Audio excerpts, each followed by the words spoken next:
यहां पर आप देख सकते हैं स्टूडेंट्स कि मैं जो आज आपका टॉपिक पढ़ाने वाला हूं वो किस पर बेस्ड है ना। आप सबसे पहले तो एक चीज अपने दिमाग में लर्न करो कि हम जो पढ़ रहे हैं what we are actually studying relative pronoun. और रिलेटिव प्रोनाउन में who, whom, in which, where, what, विच और विच, ये जितने भी वर्ड है, अभी तो बहुत सारे वर्ड और भी रिमेनिंग है, but what I am telling you कि मैं आपको जो पढ़ाना चाहता हूं वो आप पहले समझिए कि वो क्या है। ये जो वर्ड्स हैं, the boy who, the girl whom, the school in which, the pen which, the college where, the matter what, the pencil which, है ना।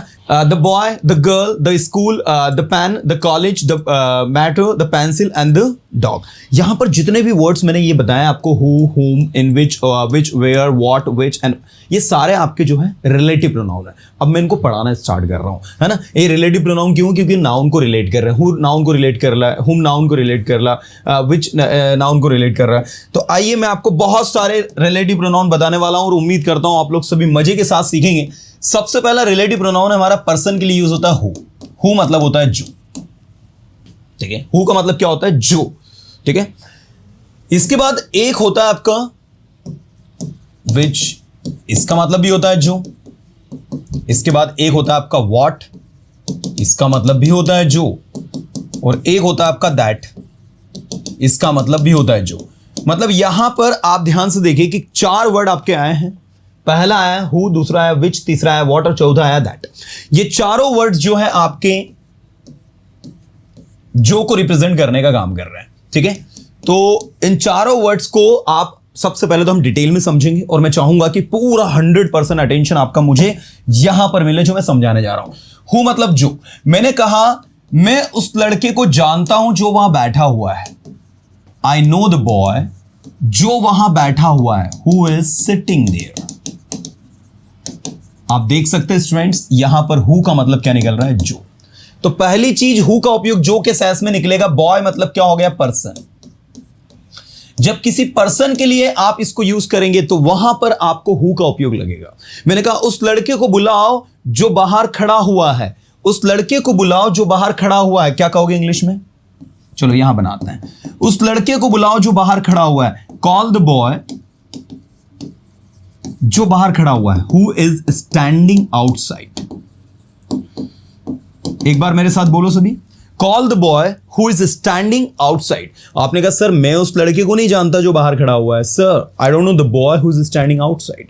क्या कहोगे? Sir I don't know the boy, I don't know the boy, मैं उस लड़के को नहीं जानता जो बाहर खड़ा हुआ है। हु इज स्टैंडिंग, बाहर को इंग्लिश में कहेंगे आउटसाइड।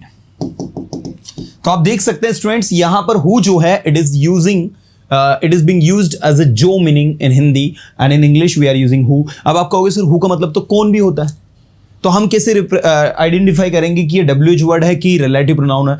तो देखो जब रिलेटिव प्रोनाउन में यूज होगा तब उसका मतलब जो निकलेगा, जब WH में यूज होगा तब उसका मतलब हु निकलेगा। कैसे? मैं जानता हूं कि आप कौन हो। और दूसरा, मैं जानता हूं, सॉरी मैं उस लड़के को जानता हूं जो एक IPS ऑफिसर है। चलो इन दोनों सेंटेंसेस को ध्यान से देखना। मैं जानता हूं कि आप कौन हो, इसका इंग्लिश जब आप बनाओगे तो इसका इंग्लिश बनेगा I know who you are. ये हु आएगा, हु के बाद में ये यू आएगा क्योंकि WH वर्ड बीच में आ रहा है इसलिए अफर्मेटिव बनाना है। और दूसरा देखना, आई नो द बॉय, जो एक IPS ऑफिसर है। Who is an IPS officer. अब यहां पर हु के पहले देखो नाउन आया, तो जब हु के पहले कोई नाउन लगा हो तो वहां हु जो है as a relative pronoun work करेगा। और जब हु के पहले ऐसा कोई नाउन आपको दिखे नहीं तो वहां वो WH वर्ड के रूप में वर्क करेगा। तो यहां पर हु का मतलब कौन निकल रहा है और यहां पर हु का मतलब जो निकल रहा है। तो ऐसा आप लोग डिफरेंशिएट कर सकते हैं कि भाई ये इनके बीच में डिफरेंस है। चलो तो उम्मीद करता हूं आपको समझ में आया होगा। विच का उपयोग कहां यूज होता है स्टूडेंट, मैं चाहूंगा पूरा अटेंशन आप दें। इसका उपयोग होता है स्टूडेंट्स थिंग्स के साथ, वस्तुओं के साथ और एनिमल्स के साथ। थिंग्स और एनिमल्स के साथ अब विच का उपयोग करता है। जैसे आपने कहा फॉर एग्जाम्पल मेरे पास एक पेन है जो आप ले सकते हैं अगर आप चाहें तो। मेरे पास एक पेन है जो आप ले सकते हैं। आई हैव अ पेन, जो आप ले सकते हैं, विच यू कैन टेक, अगर आप चाहें तो, इफ यू वॉन्ट, ठीक है, या इफ यू नीड, अगर आपको जरूरत हो तो। I have a copy which you can take, मेरे पास एक कॉपी जो आप ले सकते हो। मेरे पास एक कॉपी थी जो कहीं खो गई। I had a copy which I lost somewhere, I had a copy which I lost somewhere. तो वस्तुओं के लिए, थिंग्स के लिए आपको क्या यूज करना है, कम ऑन एवरीबॉडी, वस्तुओं के लिए आपको किसका उपयोग करना है, थिंग्स के लिए किसका उपयोग करना है, विच का उपयोग करना है, लेकिन पर्सन के लिए आपको हु का उपयोग करना है। दोनों का मीनिंग जो ही निकलेगा, जैसे मुझे वो कॉपी दो जो आपके पास है, उस लड़के को बुलाओ जो बाहर बैठा हुआ है, दोनों में जो आ रहा है, लेकिन लड़के के लिए हु लगेगा, कॉपी के लिए विच लगेगा। यही मैं आपको बताना चाहता हूं। इसके बाद है एनिमल्स। एनिमल्स के लिए भी स्टूडेंट्स आपको विच का उपयोग करना है। जैसे आपने कहा मैंने वहां एक कुत्ता देखा, तो I saw a dog there, जो मेरे ऊपर भौंक रहा था, which was barking at me. मैंने वहां एक कुत्ते को देखा जो मेरे ऊपर भौंक रहा था। I saw a dog there which was barking at me. So this is actually which, जिसका मतलब क्या निकल रहा है, जो। मैंने कहा कुत्ता जो कल भौंक रहा था वो मेरा नहीं था भाई, कुत्ता जो कल भौंक रहा था वो मेरा नहीं था। द डॉग जो कल भौंक रहा था, विच वॉज बार्किंग यस्टरडे, वो मेरा नहीं था, वॉज नॉट माइन।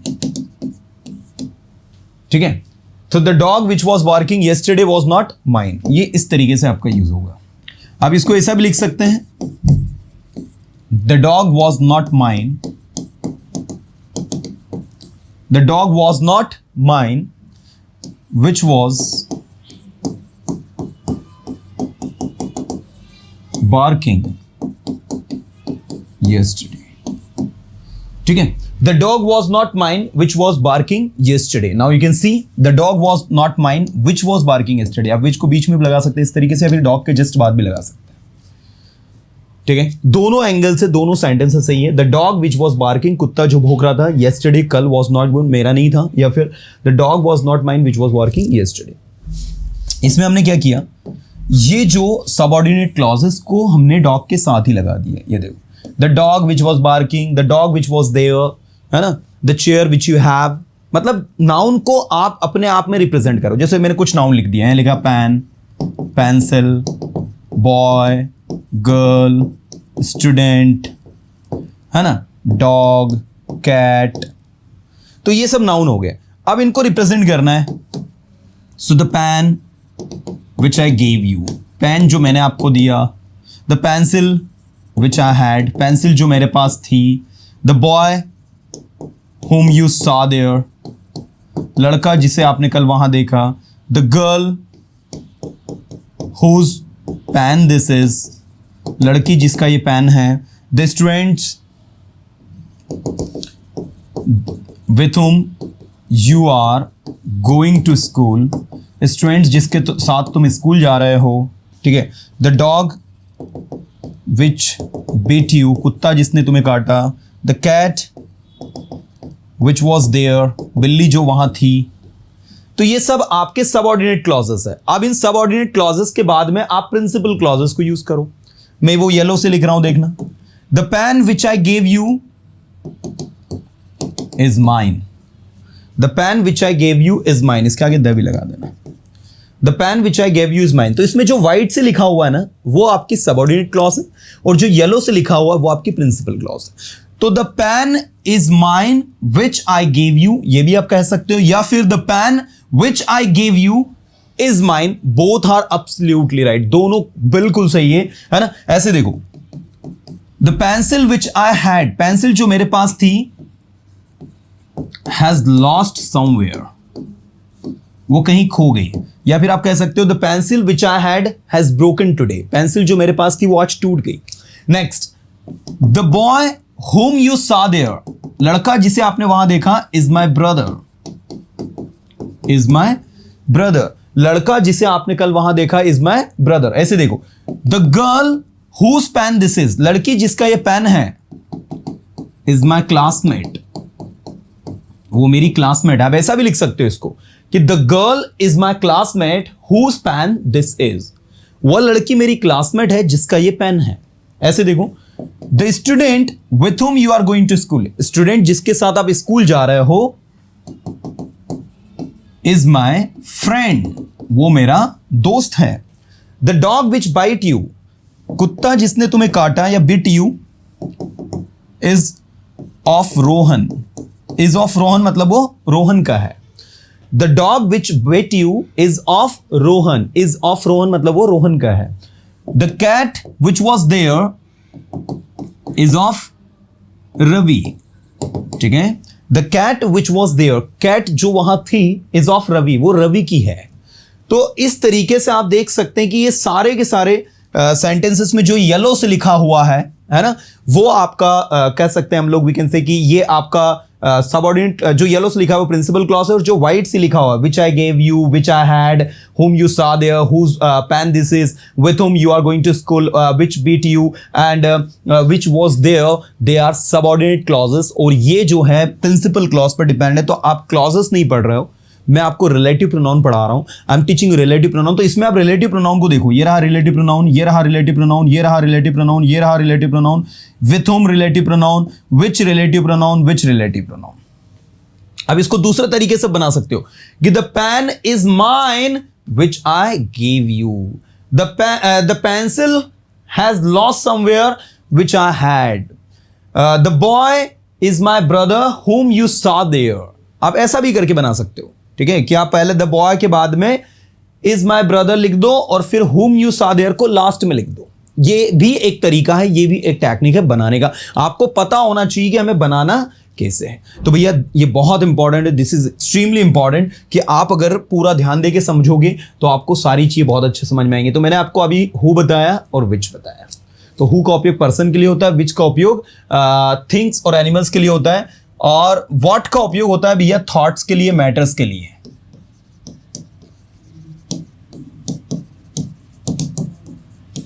थॉट और मैटर्स के लिए आप व्हाट का उपयोग करते हैं। मैंने कहा करो जो आप कर सकते हो, करो जो आप कर सकते हो, do what you can, this is what, जो बोलो जो आप बोल सकते हो, स्पीक वॉट यू कैन, लिखो जो आप लिख सकते हो, राइट वॉट यू कैन, सुनो जो आप सुन सकते हो, लिसन वॉट यू कैन, ठीक है, listen what you can. So this is actually what, what का मतलब क्या हो रहा है, जो। सुनो जो आप सुन सकते हो, लिसन व्हाट यू कैन, करो जो आप कर सकते हो, डू व्हाट यू कैन, बोलो जो आप बोल सकते हो, स्पीक व्हाट यू कैन, समझो जो आप समझ सकते हो, understand what you can, understand what you can. So this is the way to work.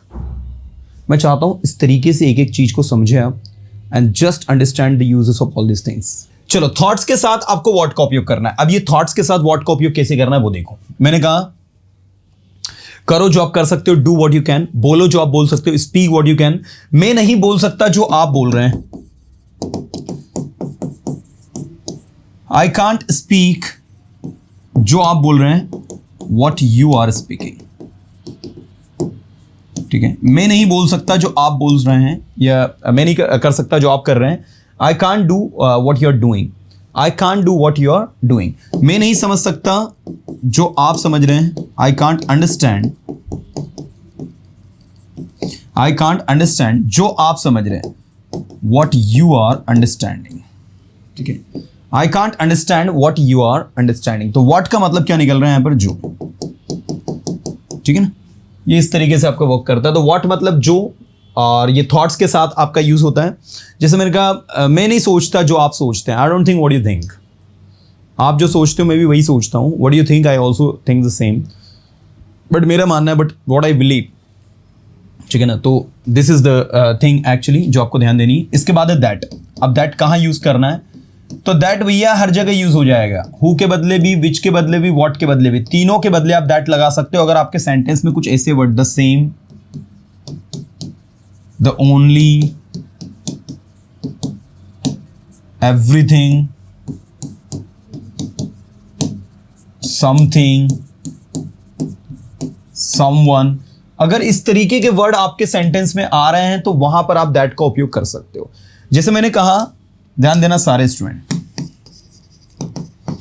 This is the only pen, ये इकलौता पेन है, ब्लैंक आई हैव, जो मेरे पास है। अब मुझे बताइए ब्लैंक आई हैव में that I have, what I have, which I have और हु आई हैव। तो चूंकि यहां ओनली लिखा है तो आपको दैट लगाना। वैसे अगर ओनली नहीं लिखा होता तो आप फिर क्या लगाते, पेन के लिए विच लगाते हैं। ऐसे देखो, Reena is the same girl, Reena वही लड़की है,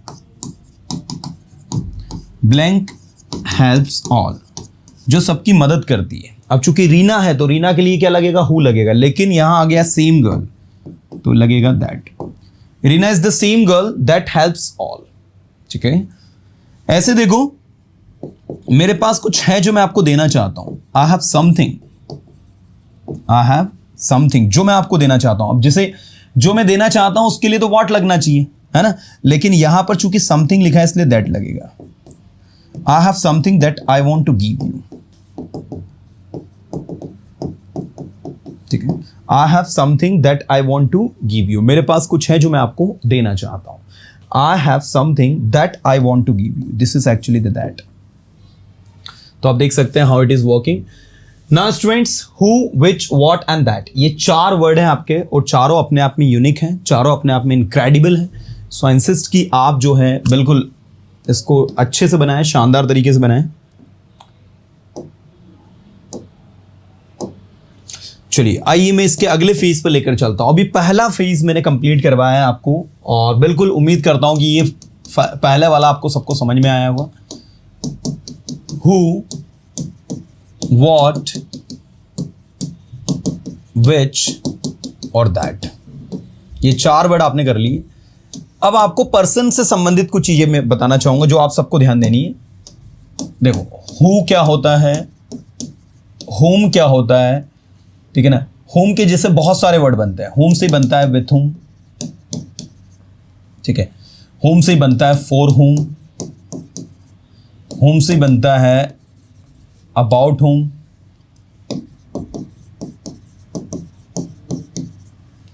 होम से बनता है अगेंस्ट होम।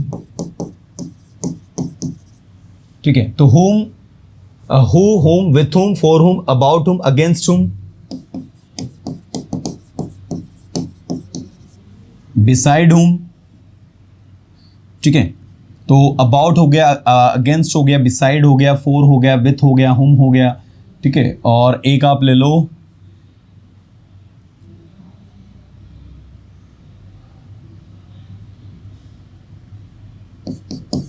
To home. ठीक है, और एक आप ले लीजिए हुज। अब ये कैसे बनेंगे ये थोड़ा ध्यान देना। अगर मैं हु की बात करूं तो जो, हु मतलब होगा जिसे, विथ हुम मतलब होगा जिसके साथ, फॉर हुम मतलब होगा जिसके लिए, अबाउट हुम होगा जिसके बारे में, अगेंस्ट हुम होगा जिसके खिलाफ, बिसाइड हुम होगा जिसके बाजू में, टू हुम होगा जिससे या जिसको, हुज मतलब होगा जिसका, जिसकी, जिसके, जिसका, जिसकी, जिसके। अब आप यहां पर देखिए किस तरीके से आपका वर्क कर रहा है, राइट। देखिए सबसे पहला वर्ड है हु मतलब क्या हो गया, जो। मैंने कहा बोलो जो आप बोल सकते, सॉरी, मैं उस लड़के को जानता हूं जो वहां बैठा हुआ है।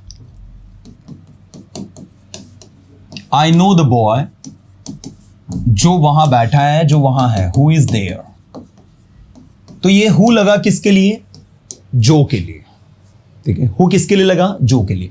और ये जो हुम है इसका मतलब होगा जिसे, क्या होगा, जिसे। आई नो द बॉय, मैं उस लड़के को जानता हूं जिसे आपने वहां देखा, whom you saw there। whom you saw there, जिसे आपने वहां देखा। तो ये whom जो है एक्चुअल में इसका मतलब होगा जिसे। Getting? I know the boy whom you saw there, मैं उस लड़के को जानता हूं जिसे आपने वहां देखा। whom you saw there, जिसे आपने वहां देखा। दिस इज एक्चुअली whom मतलब हो गया जिसे। Getting? थोड़ा सा अटेंशन ये देना कि ये किस तरीके से आपका बन रहा है। अब सबसे पहले तो you must know the difference between कि आपको हु कहां लगाना है, आपको होम कहां लगाना है और आपको होस कहां लगाना है। ठीक है, एवरीबडी थोड़ा सा एक हल्का सा अटेंशन देंगे, सबको समझ में आ जाएगा। मैं उस स्टूडेंट को जानता हूं जो कल एब्सेंट था। दूसरा, मैं उस स्टूडेंट को जानता हूं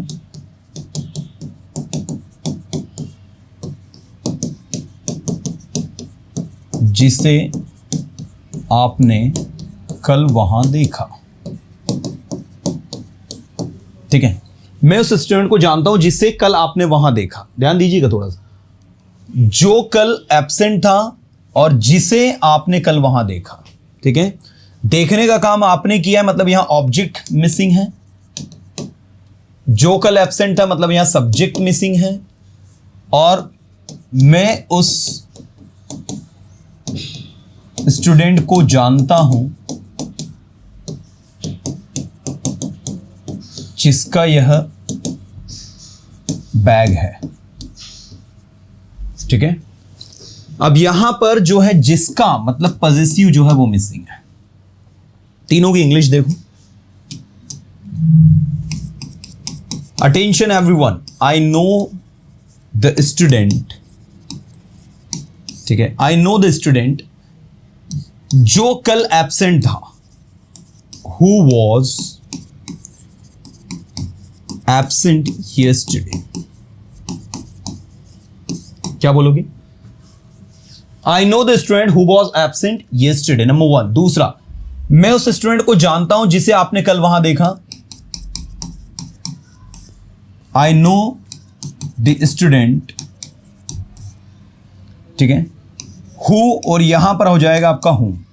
ठीक है, जिसे आपने कल वहां देखा, whom you saw there yesterday।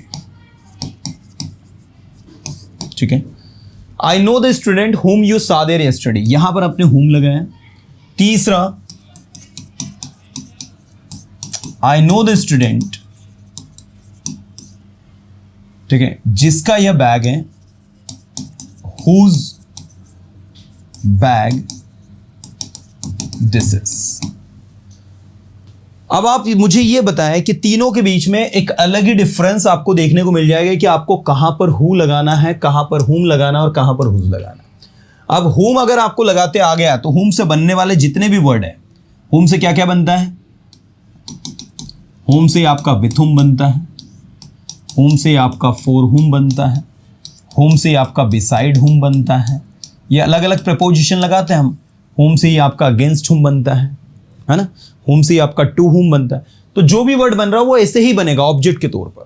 जैसे मैं आपसे कहूं कि आप उस लड़के को जानते हो जिसके साथ कल मैं स्कूल जा रहा था। Do you know the boy, जिसके साथ मैं कल स्कूल जा रहा था। तो जिसके साथ के लिए लगेगा with whom I was going to school. Do you know the boy with whom I was going to school. Do you know the boy, क्या आप उस लड़के को जानते हो? With whom I was going to school, जिसके साथ में स्कूल जा रहा था। ऐसे देखो,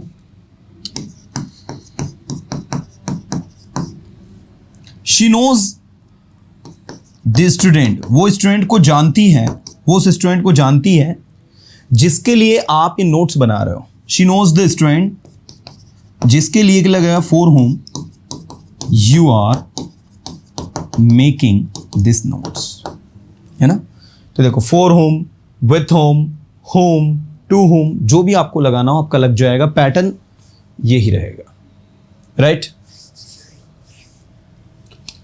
yes, she knows, thank you. देखिए, तो कहीं ना कहीं somehow you guys can understand कि इनको हमें यूज कैसे करना है। मैं इनके बैक टू बैक सेंटेंसेस आपसे पूछ रहा हूं और आप सभी जो है इसका रिप्लाई करेंगे। क्या आप उस स्टूडेंट को जानते हो जिसके साथ मैं पढ़ाई करता हूं? Do you know the student with whom I study? आपने कहा नहीं, मैं उस स्टूडेंट को नहीं जानता जिसके साथ आप पढ़ाई करते हैं। No, I don't know the student with whom you study. मैंने कहा मुझे पता है आप ये किसके लिए कर रहे हो। आई नो, मुझे उस स्टूडेंट के बारे में पता है जिसके लिए आप ये कर रहे हो। I know about the student for whom you are doing this. ऐसे मैंने कहा मैं उस लड़के को जानता हूं जिसके बारे में आप बात कर रहे हो। चलो इसकी इंग्लिश बना के बताऊं। मैं उस लड़के को जानता हूं जिसके बारे में आप बात कर रहे हो। ठीक है, A B.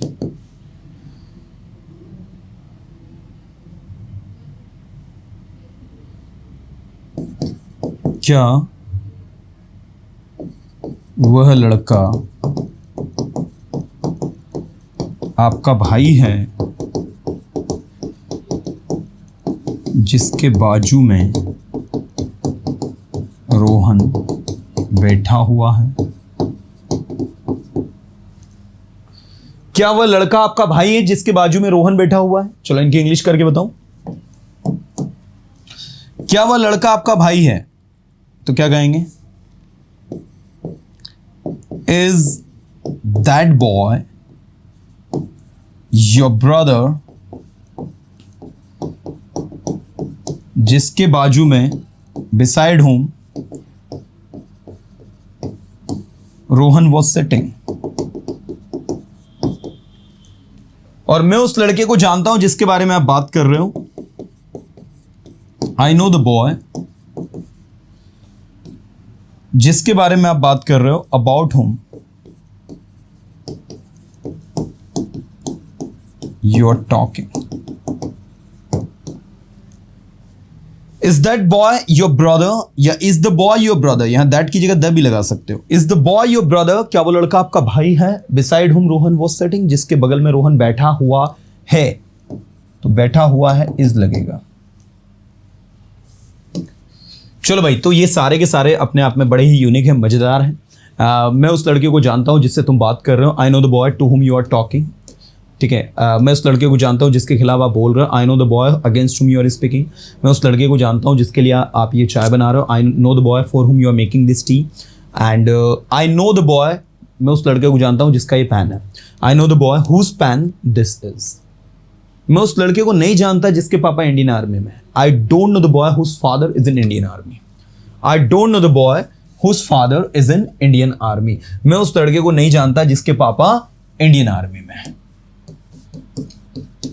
I don't know the boy, मैं उस लड़के को नहीं जानता जिसके पापा whose father is in Indian Army। Getting? तो आप ऐसे समझो, I don't know the boy whose father is in Indian Army। मैं उस लड़के को नहीं जानता जिसके पापा इंडियन आर्मी में है। क्या आप उस लड़के को जानते हो जिसके पापा इंडियन आर्मी में? Do you know the boy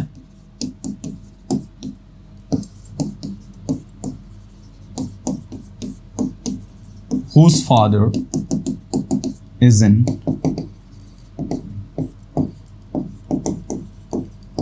Indian Army? Do you know the boy whose father is in Indian Army? क्या आप उस लड़के को जानते हो जिसके पापा इंडियन आर्मी में है ना? तो दिस इज द थिंग। मैं उस लड़के के खिलाफ नहीं बोल सकता जिसके खिलाफ आप बात कर रहे हैं। मैं उस लड़के के खिलाफ नहीं बोल सकता। I can't speak against the boy जिसके खिलाफ आप बात कर रहे हैं। Against whom you are speaking। क्या आप मुझे उस लड़के का नाम बता सकते हैं? Can you tell me the name of the boy? Tell me the name of the boy. क्या आप मुझे उस लड़के का नाम बता सकते हैं? Can you tell me the name of the boy जिसके पापा मेरे पापा के दोस्त हैं। जिसके पापा मतलब whose father is a friend of my father. जिसके पापा मेरे पापा के एक दोस्त हैं। ओके, ऐसे मैंने कहा Rohan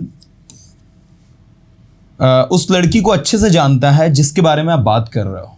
Rohan knows the girl very well जिसके बारे में about whom you are discussing. जिसके बारे में आप डिस्कस कर रहे हो, जिसके बारे में आप बातचीत कर रहे हो, ठीक है ना। सो this is actually about home, जिसके बारे में। नेक्स्ट, मैंने वहां एक लड़के को देखा जिसके पास कुछ था और वो कुछ बेच रहा था।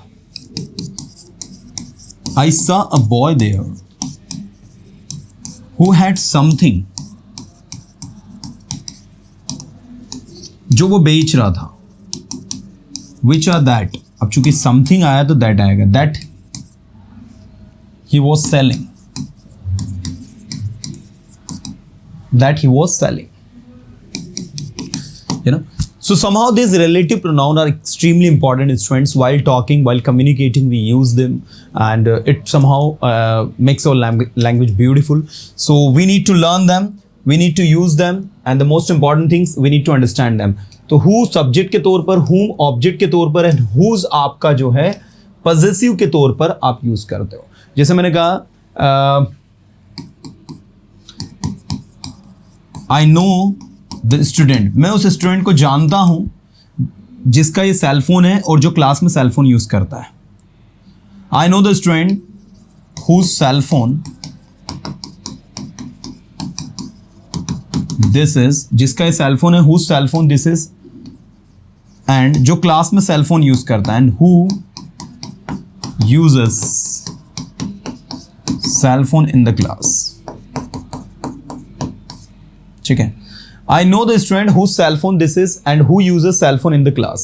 मैं उस स्टूडेंट को जानता हूँ whose cell phone this is, जिसका ये सेल फोन है, and who uses cell phone in the class, और जो क्लास में क्या करता है, सेल फोन यूज करता है।